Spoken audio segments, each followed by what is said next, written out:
The events that took place yesterday in Toronto were a senseless attack and a horrific tragedy.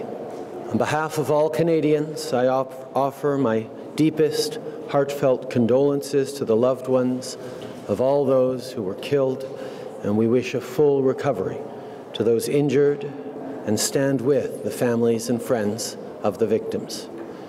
I speak for every one of us in thanking the first responders at the scene. They handled this extremely difficult situation with professionalism and bravery. They faced danger without a moment of hesitation, and there is no doubt that their courage saved lives and prevented further injuries. The entire community of Toronto has shown strength and determination in the face of this tragedy.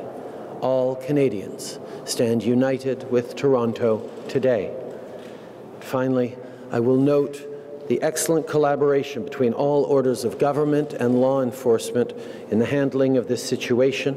We are continuing to monitor it closely and work with our law enforcement partners around the country to ensure the safety and security of all Canadians. Obviously, all Canadians continue and will continue to have questions about why this happened, what could possibly be the motives behind it.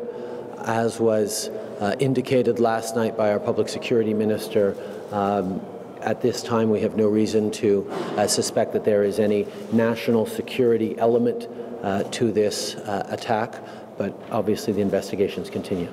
We need to continue to reflect on the changing situations in which we're in, but and do everything we can to keep Canadians safe, but we cannot, as Canadians, choose to live in fear every single day as we go about our daily business. We need to focus on doing what we can and we must to keep Canadians safe while we stay true to the freedoms and values that we all as Canadians hold dear.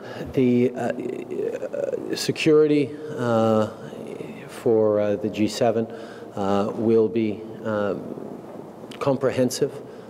We will, of course, always reflect on what we can do better, what we need to do, but as we know, this hasn't changed the overall threat level in Canada, and we will continue to make sure that both participants, residents, and all citizens are safe during the G7 and during any event of that kind. I will, of course, go to Toronto for this as soon as it makes sense to do so, but right now it's very much an active, ongoing situation, and I wouldn't want to distract or remove any